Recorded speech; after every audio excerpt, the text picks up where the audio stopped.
ඔබේ අතීතයෙන් ඈත් වුණු ඒ කෙනා නැවතත් ඔබේ මතකයට එනවා නේද? නැත්තම් එයා නැවතත් ඔබේ ජීවිතයට එන්න පාර හොයනවා කියලා ඔබට දැනෙනවද? ඔබේ හිත ඇතුලේ ලොකු කුතුහලයක්, ලොකු බයක් ඇති.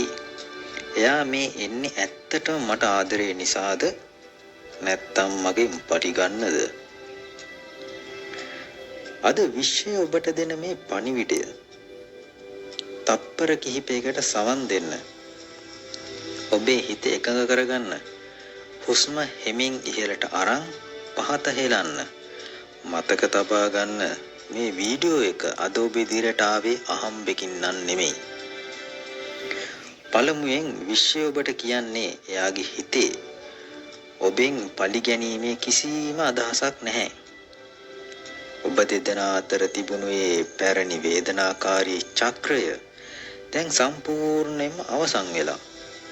ඔබගෙන් වෙන් වුණාට පස්සේ එයාගේ හිත ඇතුලේ ලොකු බිඳවැටීමක්, ලොකු වෙනසක් සිදු වෙලා තියෙනවා.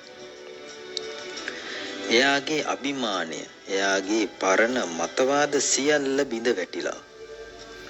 එයාට ඕන කරන්නේ පරණ වැරදි හදාගෙන නැවුම් අලුත් ආරම්භයක් ඔයත් එක්ක ලබා ගන්න.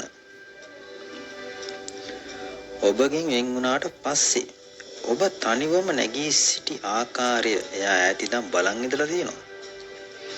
ඔබ නැතුව ජීවත් වෙන්න බැරි වෙයි කියලා හිතපු ඔබ අද තනිවම කොච්චර ශක්තිමත්ද, කොච්චර ලස්සනට තමන්ගේ ජීවිතේ ගොඩනගාගෙන තියෙනවද කියන දේ එයා දකිනවා.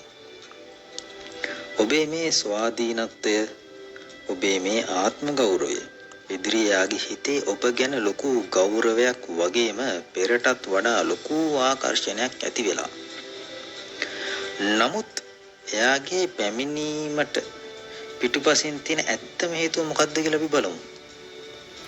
ඒ දරුණු පසුතැවීම මම ඇයි ඒ තරම් වටිනා ආදරයක් මගේ ජීවිතෙන් නැති කරගත්තේ කියන ශෝකය එයාගේ හිත ඇතුලේ දැවෙනවා. එයා ඉන්නේ තමන් කරගත්ත වැරද්ද ගැන සිතමින් මානසිකව ගොඩක් විඳවමින්. එයා නැවත එන්නේ ඒ හිස්තැන පුරව ගන්න. දැන් විශ්වය ඔබට දෙන ඉතාමත් බලවත් ගැඹුරු උපදෙස හොඳින් සවන් දෙන්න. අද ඔබ ඉන්නේ ඔබේ ජීවිතයේ ලොකු සාමයක්, ස්ථාවරත්වයක්, ආත්ම ගෞරවයක් ගොඩනගාගත්ත තැනක. ඔබ මහන්සියෙන් ගොඩනගාගත්තේ මානසික නිදහස කිසිම කෙනෙක් වෙනුවෙන් නැවත පාවා දෙන්න එපා. එයා වෙනස් වී ආවත් ඔබේ සීමාවෙන් ඊටම ශක්තිමත්ව තබා ගන්න. මතක තියාගන්න, ඔබ නැවතත් සිත උණු වී අතීතයේ සිදු වූ දේ අමතක කර එයාට පරණ විදිහටම ඉන්න ඉඩ දුන්නොත් ඔබට නැවතත් හිමි වෙන්නේ මානසික පීඩනය, සැකය, නිදි නැති රැවල් පමණයි.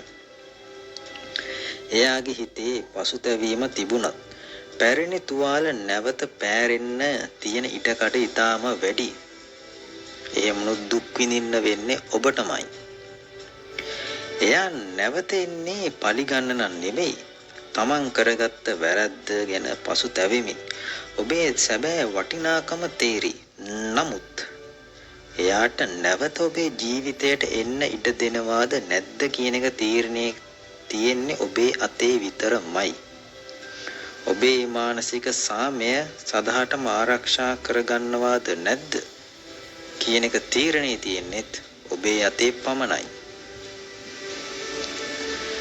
මේ පණිවිඩය අද ඔබේ හදවතට තදින්ම දැනුණා නම් ඔබේ අනාගතයට ශක්තියක් කරගන්න යස් කියලා කමෙන්ට් එකක් දාන්න.